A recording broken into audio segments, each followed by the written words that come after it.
Aliens, check. Colorful world to explore, check.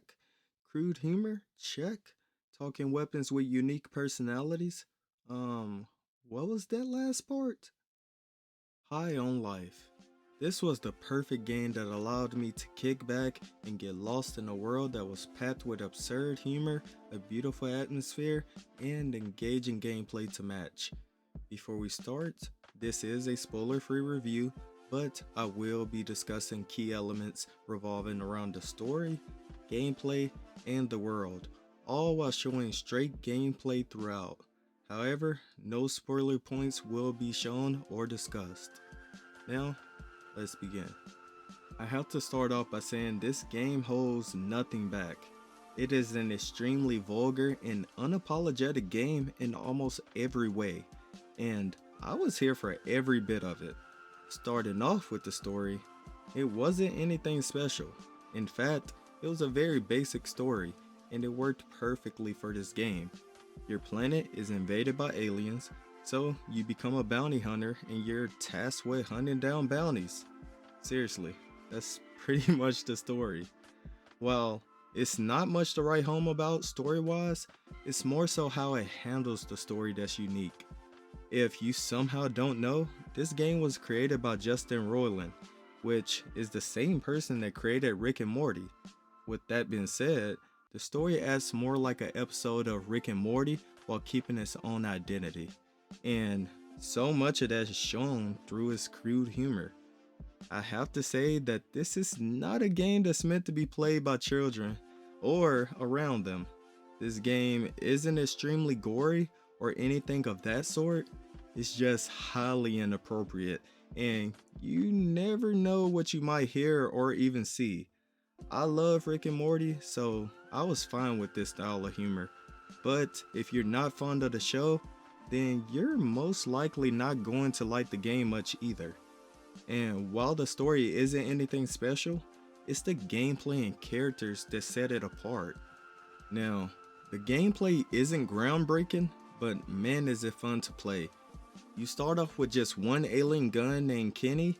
He shoots these green globs, and I found him to be the most accurate weapon that you'll have in your arsenal.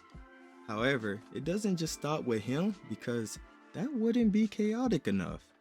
Throughout the journey, you'll obtain several other alien weapons. Not only do they have their own unique abilities, but they come with distinct personalities. I enjoyed using each of them, and there are some very interesting and funny interactions that you will have with them. I love that if you start a convo with an NPC while holding one of them, these conversations will vary in response depending on which weapon you're holding at the time. This is a great touch, and it made me want to repeat those segments over just to hear different dialogue.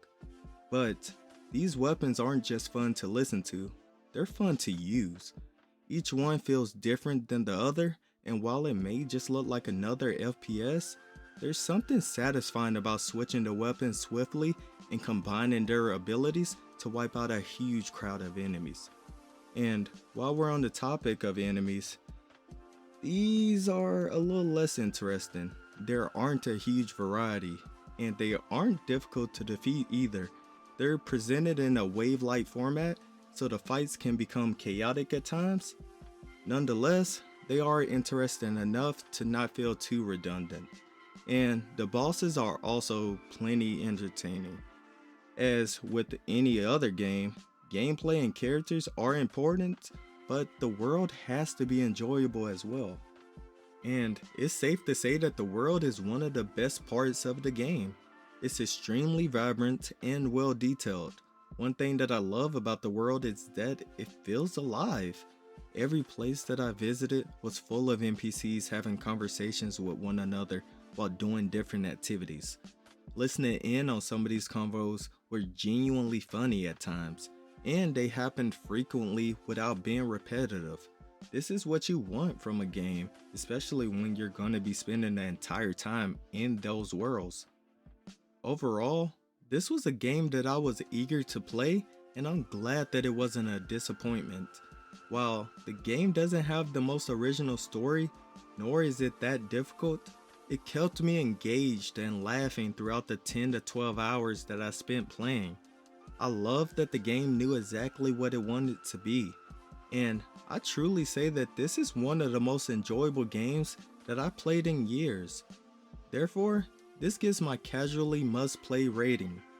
But I want to hear from you all. Have you played High on Life yet? Or are you planning on playing it? If you have played it, what did you think of it? Do you think it's just a game full of childish gimmicks? Or do you think it utilized dark comedy perfectly? No matter your thoughts, let's discuss it all in the comment section. But make sure to like and subscribe. Until next time, let's keep it casual.